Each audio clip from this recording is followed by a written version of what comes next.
Esses dias, aliás, esses dias não, ontem, eu tive um tempinho para dar um descansinho e sentei ao lado da princesa Tânia Mara. Isso é maravilhoso, né, gente? Esse foi céu na terra mesmo. Aí tal, a gente disse, vamos assistir um filme? Vamos assistir um filminho aí, daqueles bem levinhos assim, né, que você... E aí, a gente foi passando pelos canais, de repente, e o tema que a gente estava vendo e orando, era esse tema que a gente vai trazer hoje aqui. A gente parou e tinha passando pelos canais, um filme chamado Eu Só Posso Imaginar. Um filme muito lindo. E olha só do que falava, né? É a história de um garoto e seu pai. Quer dizer, o enredo gira em torno dali, né? Da sua família.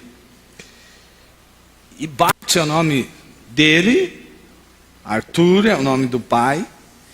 E aquele garoto, desde a infância, ele sofre violência doméstica, vai crescendo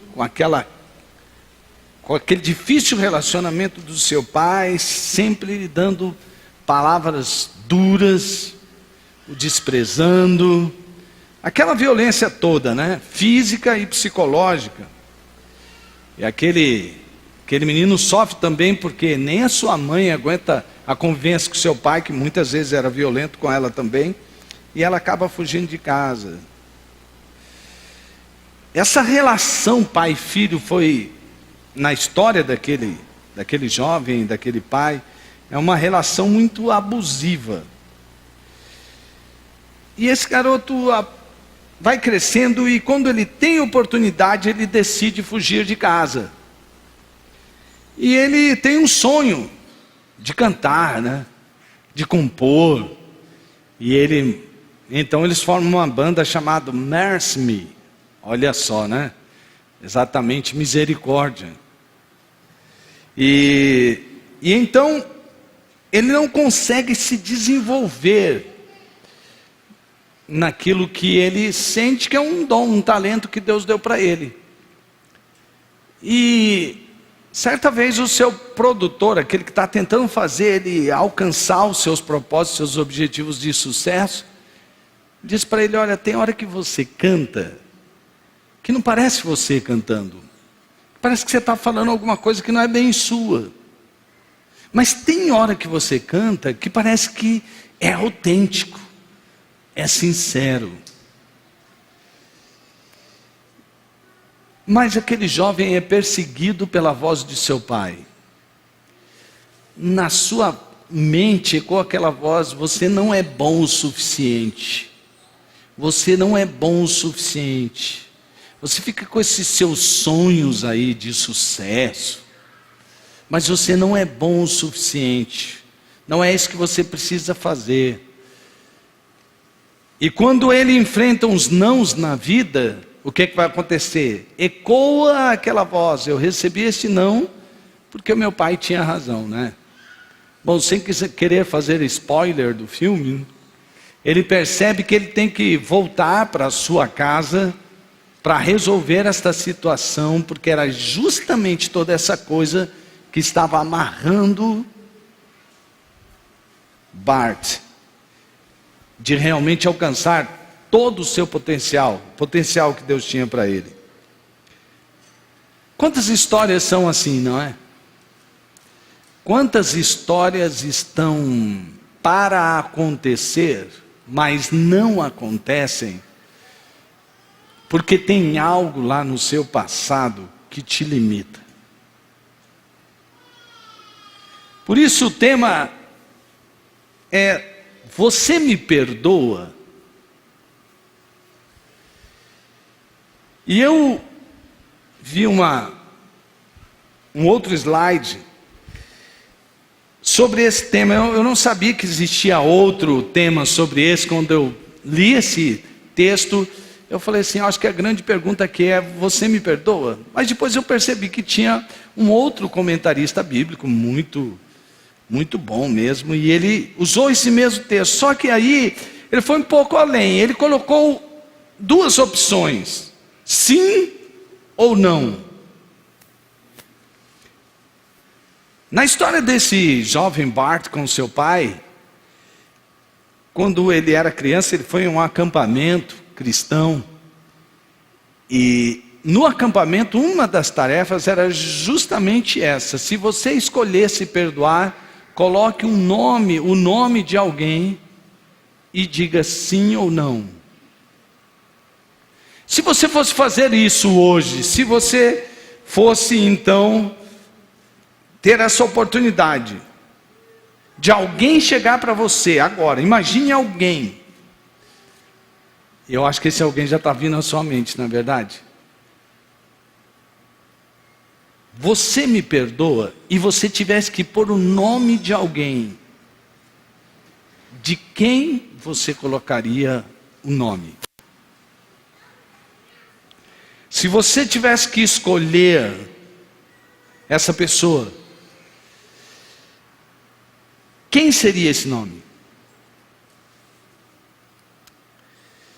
Mateus, desde o capítulo 14, vem falando sobre o rei e o seu reino. Aliás, o tema de Mateus é sobre o rei e o reino, apresentando Jesus como rei do reino de Deus. Esse reino veio justamente para cumprir o plano da redenção de Deus, que precisava, a redenção de Deus para a humanidade, a humanidade que precisava muito dessa redenção. Nos capítulos 14 até o capítulo 18, 35, nós vemos Mateus falando sobre a autoridade do reino na pessoa de Jesus. Na primeira parte temos o foco no caráter e autoridade de Jesus. E no capítulo 18, que é o capítulo que nós vamos ver muitas partes dele agora, versículo 1 até o 35, o foco é no caráter e autoridade da igreja. Então aqui, o caráter de Jesus e a autoridade de Jesus, e depois o caráter da igreja e a autoridade da igreja. Porque a igreja é aquela que toma posse do caráter de Jesus e exerce a autoridade no nome de Jesus. E aí então, nesse capítulo aqui, Mateus vai dizendo que todos aqueles que são do reino têm que ter a humildade de uma criança. E ele diz que, olha, quem não se fizer como uma criança nesse sentido, não poderá entrar no reino. E isso começa ali a criar um ambiente para falar sobre escândalos no reino. Como é que a gente trata com as pessoas que escandalizam, que cometem erros, que escandaliza toda a comunidade, que suja o nome da sua própria comunidade, que expõe o nome da igreja de Cristo? Como é que deveria ser tratado? Aquele capítulo, a parte do começo do capítulo 18 está falando justamente sobre isso. Que se você vir o seu irmão pecando, você deve ir só você e ele. Olha só como é que é disciplina no reino. E vai dizer para ele: meu irmão, isso não é legal para você, isso está te prejudicando, isso também depõe contra você, sua identidade como filho de Deus. Então, se aquele irmão olhar e falar assim, é mesmo, e sentir o peso do pecado e pedir perdão, sabe o que deve ser feito? Morreu ali. Não era assim que a religião oficial daquela época fazia com quem errava. A questão era expor a pessoa para ela sofrer a justiça diante de todo mundo. Então agora você é perdoado, tá vendo? Então não erra mais, a gente só vai passar por isso mesmo. Era uma coisa meio de ameaças, de violência com quem errou. Jesus disse assim: no reino não. No reino você ama. No reino você cuida, você não expõe teu irmão. Agora, se ele não errar, ainda assim, não deixe para lá. Já não, quer errar, erra. Não, ele precisa de cuidado. E a nossa comunidade é um corpo só.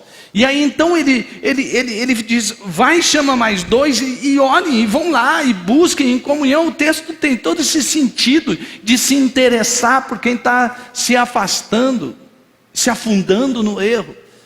E diz então, se ele chegar lá e você fizer isso, ele se arrepender, morreu ali também. Em último caso, no caso dele não se arrepender, e ele estiver prejudicando a si mesmo e a própria comunidade, aí então você o exclui da possibilidade de convivência maior com a comunidade, da convivência maior na adoração. Mas isso é um último caso. Agora, se levar a igreja e ele se arrepender, uau, celebre isso, receba o irmão, traga ele de volta, diga que bom que você se arrependeu. Eu sei que não deu na primeira, na segunda vez, mas agora você se arrependeu. E ele está falando isso, e logo depois Jesus também conta, nesse mesmo contexto, a história da ovelha perdida. Porque eu sempre tive uma curiosidade com essa questão da ovelha perdida, porque é bonito falar, Jesus deixa as 99 e vai atrás da perdida. Eu fico pensando assim, e as 99? Um só que ele abandona todo mundo. Mas isso não é a verdade. Jesus continua cuidando das 99. Ele quer dizer com aquela parábola que ainda que um só esteja se desviando, todos nós devemos pôr foco para trazer de volta, para cuidar, para amar, para perdoar. No meio de tudo isso, Pedro começa, e Pedro é um cara que, uau, essa história não era essa história que eu conhecia aqui na nossa religião, não. Mas, Jesus, essa coisa aí do perdão, do tipo de disciplina, está pegando, hein, Jesus? O reino de Deus é bem diferente do que eu achava. E Jesus está querendo dizer isso mesmo. Olha, o reino de Deus é diferente daquilo que as religiões anunciavam sobre o que é reino de Deus. E aí então Jesus vai trazendo à tona a questão do perdão, e Pedro diz assim, olha, Jesus, eles estão lá conversando, vamos ver uma coisa aqui. Quantas vezes então eu devo perdoar esse irmão que fizer isso daí? Quantas vezes eu devo perdoar? Porque o senhor está falando aí uma coisa e tal. Quantas vezes eu devo perdoar? Até 7? Ele está falando de um dia só, tá, irmãos? 7 é um número significativo, e para nós pode não significar tanto como significava naquela cultura. 7, alguns em outros lugares dizem que 7, por exemplo, é perfeição, né? Acho que no nosso mundo ocidental, e quem sempre fala que 7 é o número da perfeição. Na verdade aqui 7 é o número da plenitude, do que é completo, que não está longe do perfeito, né? Mas no sentido de, completou, encheu, está pleno. Então Pedro estava dizendo, então 7 vezes num dia só, um só irmão, vai, aí ele vem, perdão, aí ele volta, aí de novo, perdoa, 7 vezes. Aí Jesus disse assim, pode ser tanto 7 e 70, mas a maior parte dos tradutores da Bíblia preferem 70 vezes 7, o que daria 490 vezes. Uau! Já pensou você fazer essa conta? Um irmão, em 24 horas, você pode perdoar até 490 vezes. Você vai ficar contando? Fala a verdade. É claro que não. Você levar isso ao pé da letra, vai ficar até meio ridículo, né? E quando Pedro pergunta isso, Jesus percebe que ele está com dificuldade, porque talvez Pedro olhou, não sei, eu só estou imaginando, mas ele olhou para Jesus e falou assim, Jesus, só matemática aí, que matemática é essa? Quer dizer que eu tenho que perguntar, eu tenho que perdoar o meu irmão 490 vezes em um dia só. Essa conta aí não bate não, Jesus. Parece que como Jesus quisesse que eles interpretassem bem a questão do perdão, ele vai contar a história de um rei e de um reino, que Era uma parábola para falar sobre Jesus e o seu reino. Guardada todas as proporções, porque é uma história comparativa. Então, Jesus começa falando para Pedro o seguinte, Mateus 18, 23. Por isso, o reino dos céus é como um rei que desejava acertar contas com seus servos. Quando começou o acerto, foi trazido à sua presença um que lhe devia uma enorme quantidade de prata. Como não tinha condições de pagar, o Senhor ordenou que ele, sua mulher, seus filhos e tudo que ele possuía fossem vendidos para pagar a dívida. O servo prostrou-se diante dele e lhe implorou: tem paciência comigo e eu te pagarei tudo. O senhor daquele servo teve compaixão dele, cancelou a dívida e o deixou ir. Uau! Que coisa linda esse rei fez. Então, eu quero que você guarde uma frase, que você leve isso no seu coração. Perdoe, pois você foi perdoado. Perdoe, pois você foi perdoado. E também eu quero que extrair da Bíblia 3 razões porque você deve perdoar. Primeira razão, suas dívidas eram impagáveis e foram perdoadas. Então vamos aqui no número 1. Suas dívidas eram impagáveis e foram perdoadas. A dívida era enorme, enorme, e a sentença pesada demais. Não é isso? Gente, quando uma pessoa naquela época vendia ao outro, devia a outra pessoa, e ele não tinha mais condições de pagar com os seus bens, a sua família poderia ser escravizada para pagar através de serviços. Já pensou alguém chegar ali, você tem uma dívida tão grande, e fala: bom, pois então agora mulher não é mais sua, seus filhos não são mais seus, eles vão para longe, serão vendidos e viverão uma vida pagando pela sua dívida como escravos. Tá, essa era a dívida desse homem. Ele era inadimplente. Eu me lembro quando a gente pegava eu trabalhava na delegacia da Receita Federal, prestava serviço através do SERPRO, e eu organizava, protocolava e até via alguns processos.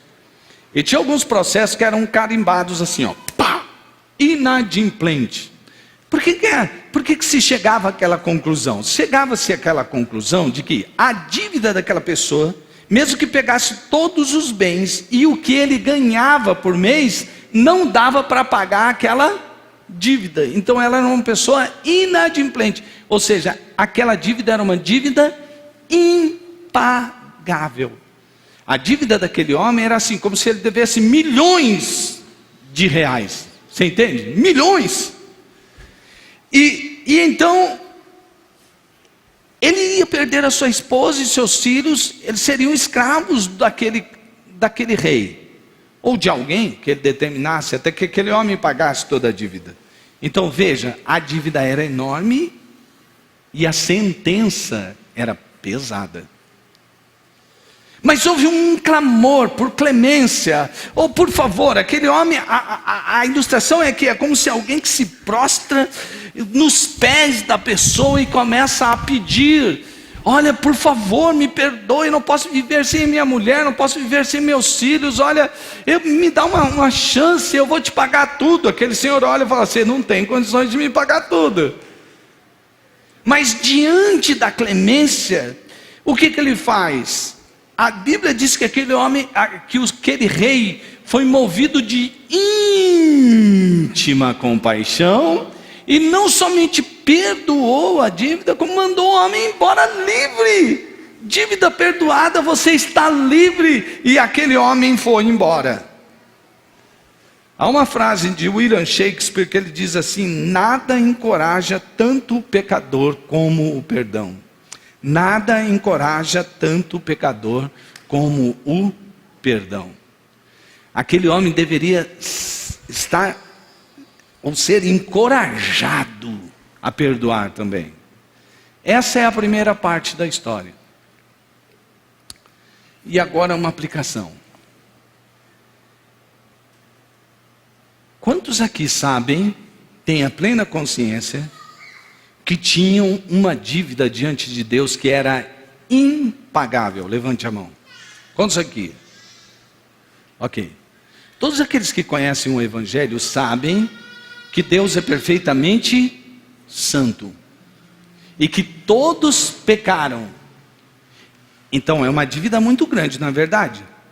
Nós todos pecamos e, sinceramente, eu acho difícil estar aqui uma pessoa no dia de hoje que nesse tempo de dia de hoje já não tenha cometido pelo menos um pecado. Aí você vai estar, sensacional. Agora imagine você somar todos os seus pecados à dívida que você tinha para com Deus. Só que a Bíblia diz que o salário do pecado é a morte. Então, o seu destino era estar separado de Deus aqui e pela eternidade. Ou seja, isso é o sofrimento eterno. Quando Deus vê você nessa situação e percebe que você é inadimplente, Ele envia o seu Filho Jesus Cristo, que morre numa cruz e derrama o seu sangue para pagar a dívida que você não podia pagar. Foi isso que Jesus fez com você, foi isso que Deus fez com você. Certa vez eu conversava com um homem, que ele dizia assim: olha, eu não consigo entender essa doutrina dos evangélicos. Ele era de uma outra linha espiritual. E ele disse assim: sabe por quê? Porque eu vejo às vezes, vocês vão lá, evangelizam no presídio, aí de repente a pessoa sai por bom comportamento, ele estuprou, ele matou, como é que pode? Está perdoado, pronto, agora o cara está em uma nova vida e pronto, e o cara não paga por nada não, é só simplesmente perdoa, simples assim. Minha resposta para ele foi: é simples assim.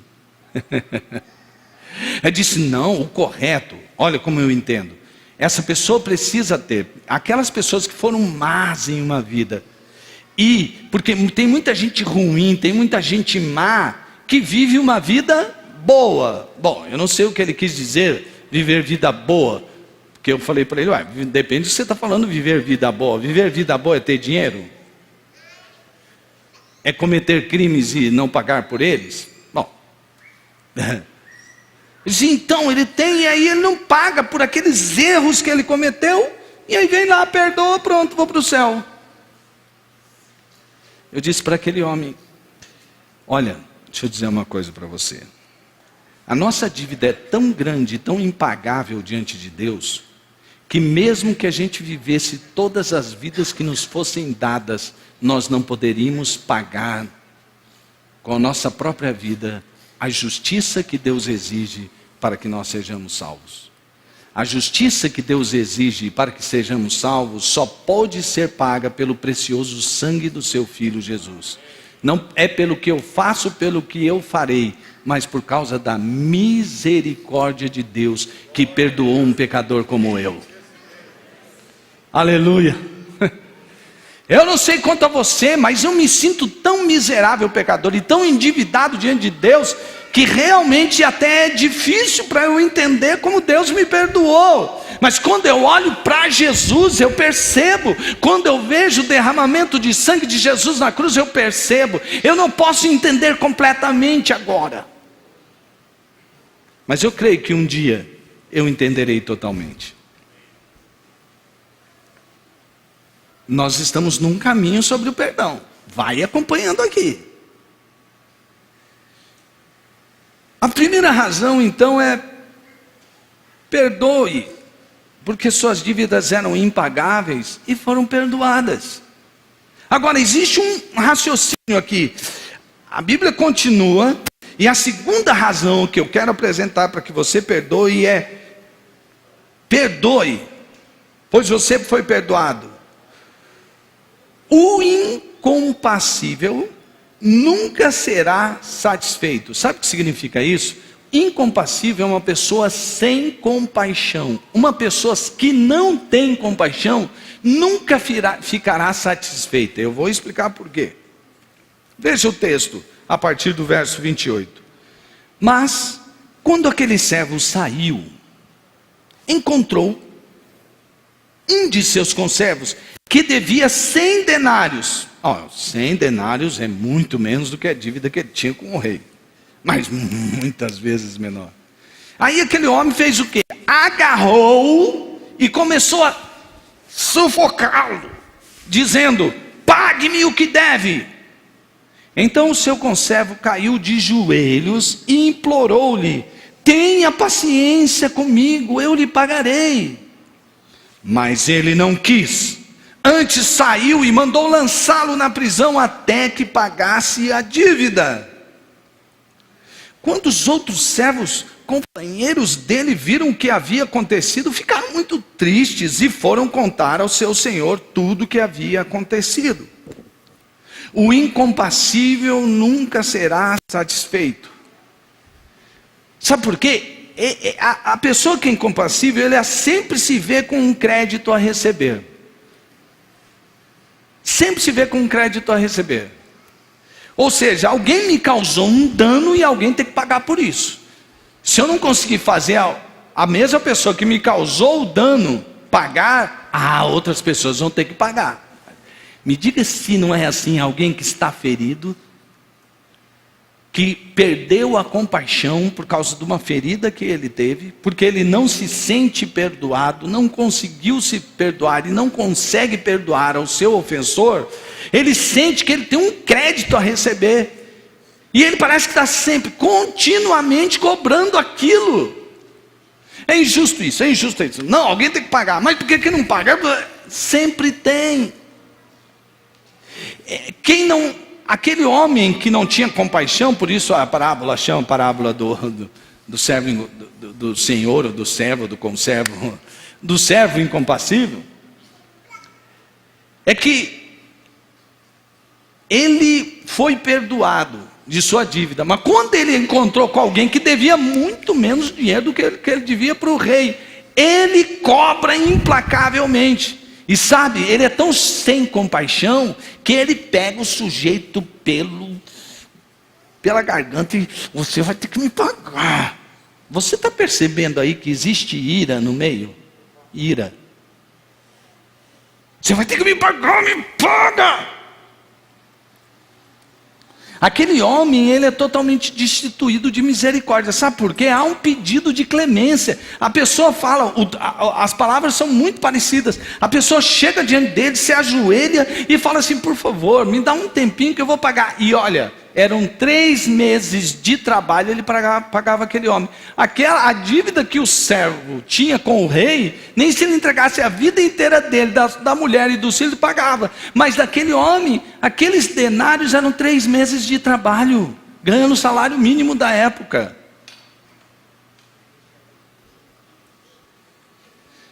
Mas são pessoas sem compaixão.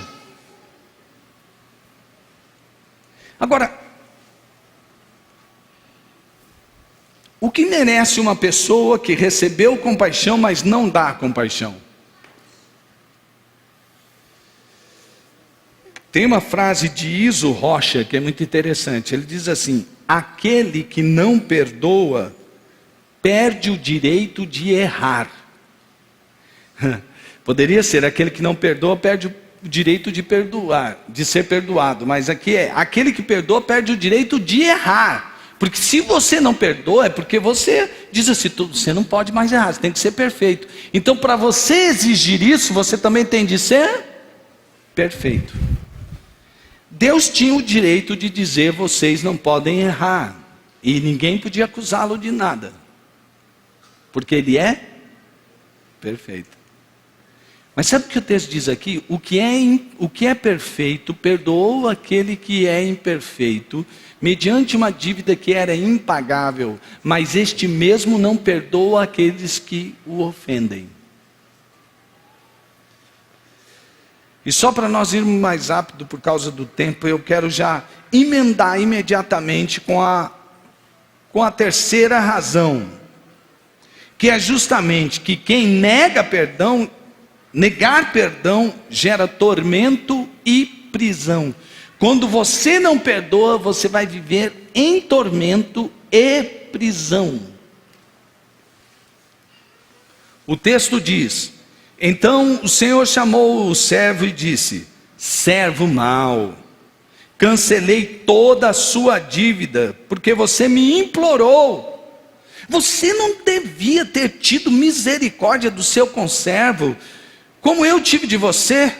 Irado, seu senhor o entregou aos torturadores, até que pagasse tudo o que devia. Assim também lhes fará meu Pai Celestial, se cada um de vocês não perdoar de coração a seu irmão.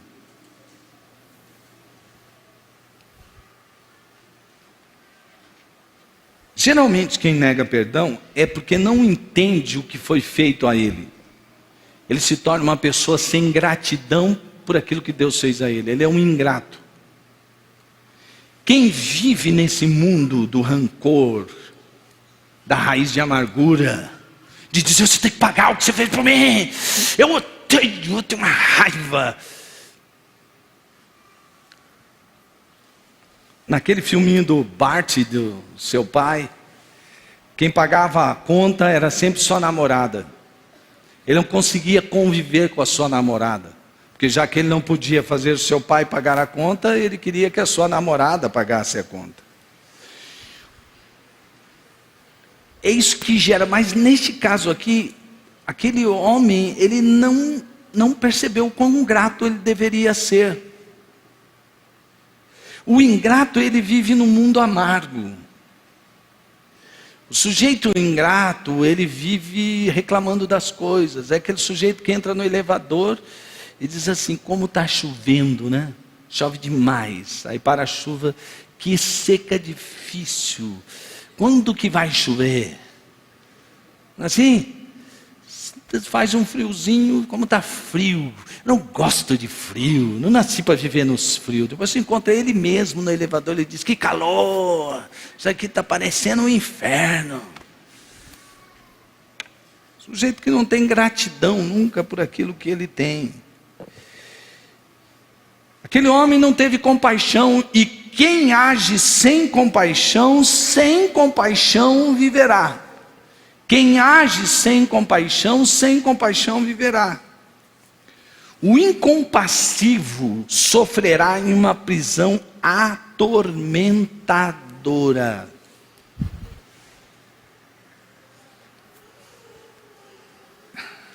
Sabe, eu creio que este homem era identificado com alguma coisa que Jesus queria dizer. Mas olhando o contexto todo sobre o perdão, há uma coisa bastante interessante. O pastor William disse aqui: não há pecado que Deus não possa perdoar. E é verdade, não é? Agora, há um pecado que pode impedir Deus de te perdoar. Sabia disso? Há um pecado que pode impedir Deus de te perdoar. Quer ver? Na oração do Pai Nosso, aqui mesmo em Mateus, capítulo 4, eu creio, Jesus está falando sobre está orando, e ele diz, numa parte da oração, Pai, na oração conhecida como Pai Nosso: perdoa as nossas ofensas, assim como nós perdoamos os nossos ofensores. Perdoa as nossas dívidas, assim como nós perdoamos os nossos devedores. Né? Duas formas de traduzir. Quando ele termina a oração, ele não volta a nenhuma outra parte, como: lembra que eu falei que vocês têm que orar, seja feita a tua vontade. Eu lembro que eu te falei que o pão nosso é Deus que dá. Ele não volta a nenhuma dessas partes. Qual é a ênfase que ele dá à oração do Pai Nosso? Ele diz assim: porque se vocês não perdoarem, vocês também não serão perdoados. O ensino é: vocês devem perdoar. E sabe qual é então o pecado que impede você de receber todo o perdão e ser uma pessoa livre? É porque você ou eu, seja quem de nós fizer isso, vai ser impedido de viver uma vida plena, porque quando a gente nega o perdão também está nos sendo negado. Não existe outra maneira de interpretar isso. Eu quero terminar com a história de José. José era um rapazinho, um adolescente muito mimado por seus pais. Era o filho preferido, era o filho preferido. Eu acho que ele não soube muito bem como se relacionar com aquela predileção. E ele ia soltando. Um dia ele sonha, lá com o sol, a lua, se prostra diante das estrelas e as outras estrelas. Aí ele tem um outro sonho, que um caniço prostra diante do... Enfim, o sonho era o seguinte: que o pai dele, a mãe dele e seus irmãos se prostrariam diante dele. Os seus irmãos, que já tinham uma raiva por ele ser o predileto do papai, dizem: vamos fazer um mal para esse cara. E vai e tenta, até que um dia eles têm um plano, daqueles planos assim, bem malévolos.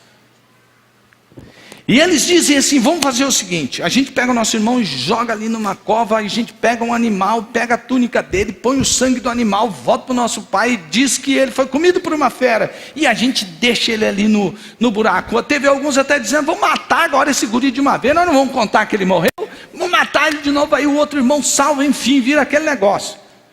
Por causa disso, o José é jogado numa cisterna. E aí vem uns vendedores lá, e aí o irmão fala: vamos vender, em vez de matar, a gente não tem lucro nenhum, né? Isso é bem coisa, né? Daquele bom fechada mesmo, né? Então aí os caras: vou ganhar dinheiro comigo mesmo, é mesmo. Vendeu, o cara foi vendido, aí ele viveu como escravo. Aí ele viveu como escravo na casa de um tal de Potifar, e aí aconteceu um negócio terrível com ele. A mulher inventou uns negócios dele, ele foi parar na prisão. Então da cisterna foi para a prisão, e aí ele ficou, e alguém queria que ele revelasse um sonho, ele revela o sonho. Aí o cara esquece dele diante do rei, até que um dia o cara se lembra dele, porque o faraó tem um sonho que ninguém consegue decifrar. E José vai lá e decifra, e aquele sonho tinha a ver com anos que ia ter prosperidade, e anos que iam ter muita fome. E aí ele falou: nos anos de prosperidade das vacas gordas, né? Daí vem a expressão, tempo de vacas gordas. Ele vai lá e guarda muita coisa e faz celeiros, e agora vamos deixar vir a fome. Quando vem a fome, só ele que tem os celeiros cheios para vender, e para o pessoal ao redor ali do Egito poder se alimentar. O Egito cresceu demais. E aí quem vai lá para pedir comida para ele? Os seus irmãos. Que acontece o quê? Se prostram diante dele. Agora olha aqui, porque eu estou contando essa história, estou tentando ser o mais rápido possível. Devo ter até engasgado em alguma coisa ali. Mas o que eu quero dizer para você é o seguinte: José foi um homem injustiçado, terrivelmente injustiçado pelos seus irmãos. E agora ele tem poder de mandar prender e até de mandar matar seus irmãos. E os seus irmãos estão diante dele, e ele está com aquela autoridade, aquele poder nas mãos. Sabe o que ele faz? Quando os seus irmãos descobrem que é ele, ele fala assim: é o nosso irmão José, agora ele é todo governador do Egito, e o quanto de mal que a gente fez para ele, estamos perdidos, agora ele vai se vingar. Ao invés disso, José diz assim, e aqui vem a parte das respostas, por que você deve perdoar. Primeiro, o que aconteceu de mal com José não o definiu, e nem o seu destino. José sabia quem ele era em Deus, e que tudo o que seria feito na vida dele era um projeto de Deus. E ele sabia que o plano de Deus não poderia ser impedido por gente maldosa.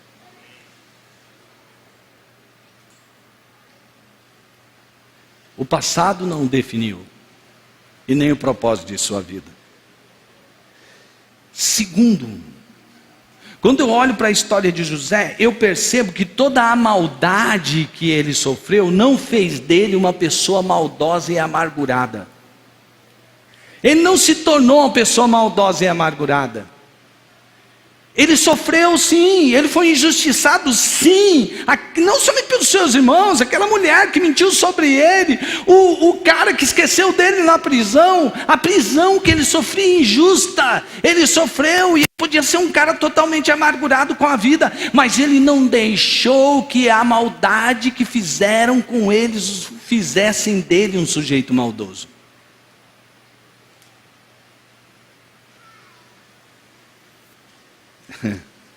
Sabe o que eu acho bonito de José?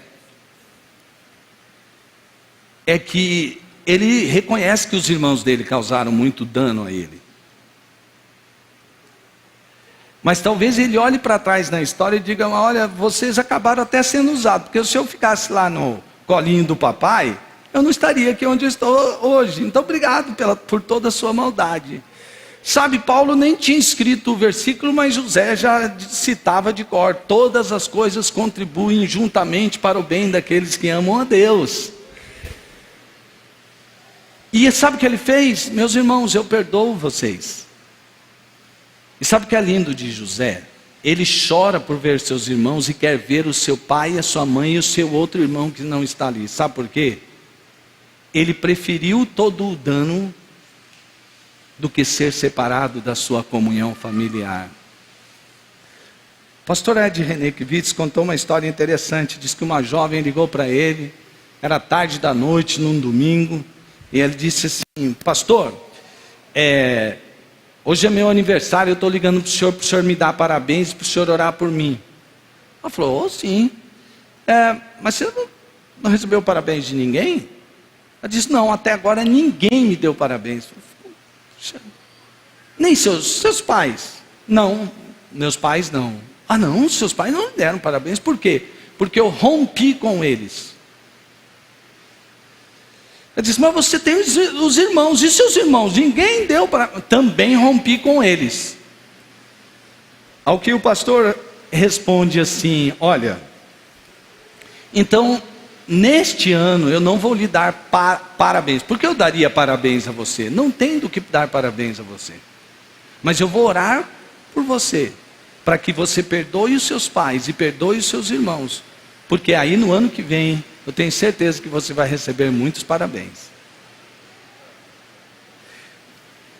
Existe uma frase que é muito dita e que é de um autor desconhecido: guardar ressentimento é como tomar veneno e esperar que a outra pessoa morra. Mas as ofensas não são veneno terríveis, mas o veneno está aqui. A ofensa veio, ela só vai envenenar você se você a bebê-la. Não beba, não se alimente, não sacie a sua sede com ofensas. Mas perceba que há um Deus de amor que perdoou você de todos os seus pecados e que tem um plano para a sua vida, e que nem nada, nem ninguém pode impedir que o plano de Deus se cumpra na sua vida. Então, perdoe o seu ofensor.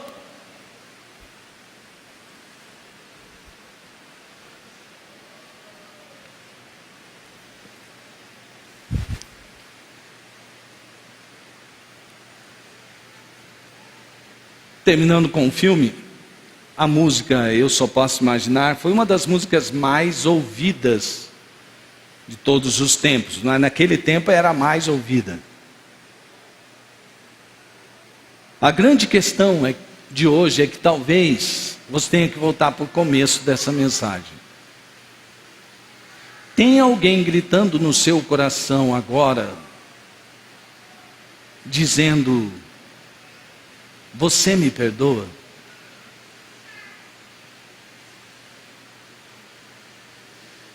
mesmo que ele não esteja pedindo perdão.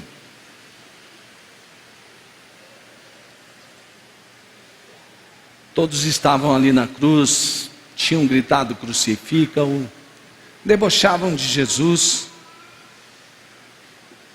E eu não vejo vozes dizendo, perdoa-nos Jesus pelo que nós estamos fazendo com o Senhor aí na cruz. Talvez até houvesse alguns poucos.